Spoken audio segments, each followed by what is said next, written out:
weekend forecast for the Euro USD, and I'll cover the pound, the dollar yen, the Canadian dollar, Australian dollar, and the Kiwi too.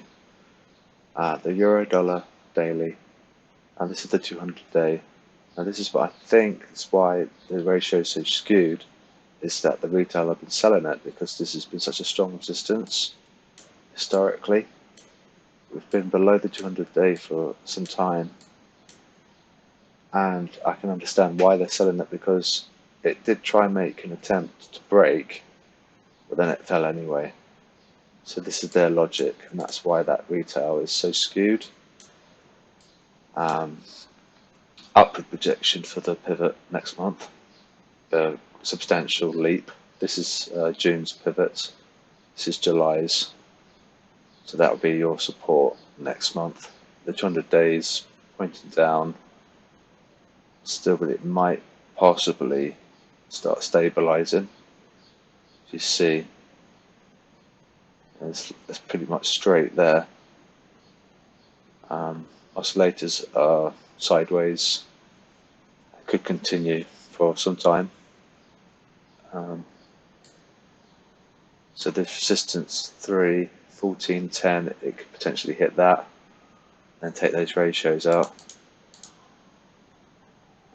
So it's very skewed at the moment. I'd imagine if it hits this, there's a chunk of stops here, and that should be reflected on that. That might take it to 50%, and then it would become a sell again. It all depends if the retail shifts their stops further, and if they do, then it will continue to be a buy. So they put themselves in an awkward spot by trying to break even and make it worse for themselves. There's the MyFX book line spiking down, which makes that a buy. The MyFX book is very erratic, not quite sure why. This is the IG line. They're quite temperate, quite chilled out, but this MyFX book is very spiky. They seem to lead the way, so it's worth keeping an eye on, and this is what the spreadsheet uses. It's the MyFX book. So keep an eye on that 200-day. I think it might spend some time above, trigger these stops, and then down. Then we've got this pivot here, so it might not fall too much. Perhaps we're looking about here for support, and then a bounce. It depends what the ratios say. Now we're going to the pound now. Pivot there at 127.87. I'll go and talk about the stop losses for the euro before I continue. 112.56 and 113.18. So it triggered them both in the last 2 days. So the retail really did get chopped around. So keep an eye on that 113.20. That will be refreshed, and then it will project that stop loss cluster up here. Because no doubt they would have moved their stops on Friday and hasn't calculated it since. So I have to remember to do the stop loss clusters when I'm doing this video. The pound dollar 127.38. So it looks like it triggered those just at the close, and the one below at 126.54. Ratios are signaling sell, so it should hit that first. 200-day is pointing down.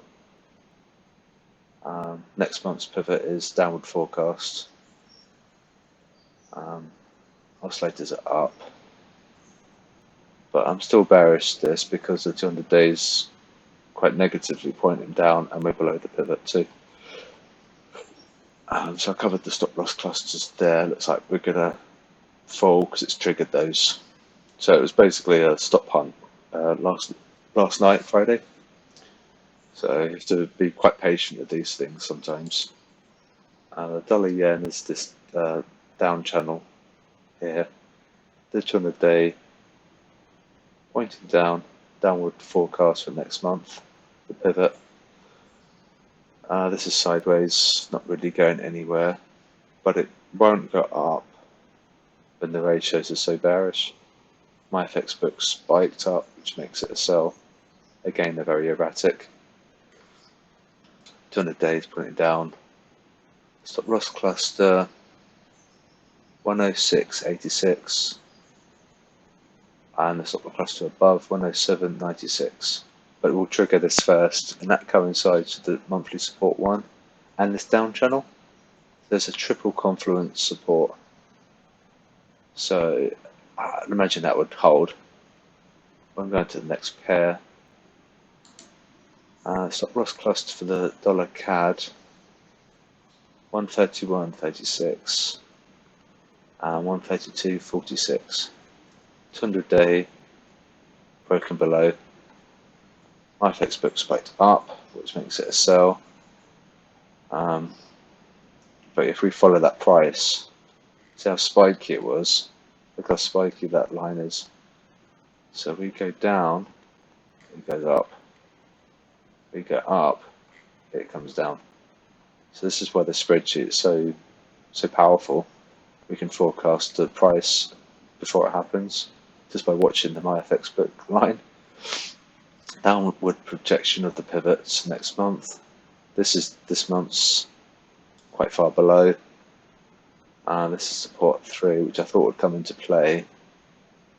200 days looks like it's teetering. I mean, really, it is going up, but it's starting to slow ever so slightly. Downward projection. So we're going to the next pair, the Australian dollar. Doing a similar thing to the euro dollar with the 200-day, we're seeing attempts to break. Again, pretty similar. And we have to go back to April before it was above March. So they're betting. Well, actually 70%. So yeah, so it looks like it's going to sell off. So it's not doing what the euro is. The euro is forecasting up. The Australian dollar has to come down because that ratio is so skewed, which makes the euro Australian dollar a good one to look at, just from my looking at the ratios. So euro Australian dollar could be a good buy. Pivots there, and next month is a slightly lower projection, which reinforces the 200-day angle of descent. That MyFX book line is interesting, signaling a buy, but we haven't crossed the 50% line yet. So as long as it's above that, this 50% line, it's a sell. Oscillators are crossing, converging and crossing. So yeah, and the stop loss clusters 6831. It's quite far below where we are. The one above 6971. But we shouldn't trigger these. Not really. We should be triggering those because of the ratios. So we'll probably see us test the support 1 and get those stops, I think. Kiwi. Where we have a look at the pivot, it's slightly, it's an upward revision. This is June, this is July. There's not much difference in between. 200 days pointing down. The ratios are pointing down, which that makes it a buy. But remember, we have to wait for it to cross the 50% line. Red, red, red, red, red. The Kiwi. They're crossed. Probably more downside. There's a big chunk of stops there at 6475, and we can see that it's a big chunk by the thickness of that line. So it looks like that's going to be targeted. Big old chunk of stops, and likewise, because the ratio is pointing down, we should be signaling sell. We should be going down to trigger that. And not that one at 6606. It could still do it, just because the market's cruel, and that's the smart stops. This is the dumb stops. So it could trigger the smart stops. Maybe try and even get to the 200 before coming down. But we did have a dovish FOMC, so this is helping the Kiwi and all the pairs. So I might just ignore that and continue and hit the 200-day, maybe. should be seeing that ratio signaling the buy. As long as it doesn't cross to 50%, we're okay. So that's a stop loss cluster. That's what I think is going to be targeted. The gold. Okay, so we've really exceeded R3 on the month. This is the pivot for June. This is the pivot for July. And it's a substantial upward forecast of the support next month. You see the ratios signaling buy because they sold, and oscillators are sideways. If we continue for a while, the ratios are signaling buy 34%. So I'd perhaps zoom in, we might see some more information. Okay, well, we don't even do an R4, so it's kind of unheard of on the monthly scheme of things. So next month's pivot's up there, so 1371. So it looks like we'll probably see a test of that. That's going to come into key next month, I think. We see the ratios sell off, so that makes it more of a buy. Had we have bought there across, see, about here, so 1291. Yeah, it would have gone up $100 at that crossover. So this is why the crossover signal on the spreadsheet very, very handy. Had we caught that, I didn't catch it. I was reluctant to go long gold, but then I suppose if something looks, if you're reluctant to trade it, it could be a good one because everyone else is reluctant to trade, and hence we see it in the ratios. The stop loss cluster got triggered on Friday at 1394, and the one below 1335 area. So look, yeah, around that area.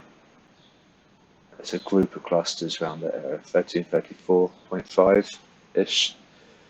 Yeah, that really wraps up the major pairs.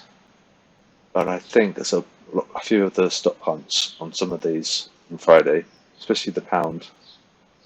So I think once we see what the ratios are like on Monday, then I'll reflect back accordingly. Have a good week, and yeah, good luck, and I'll speak to you soon. Right, take care.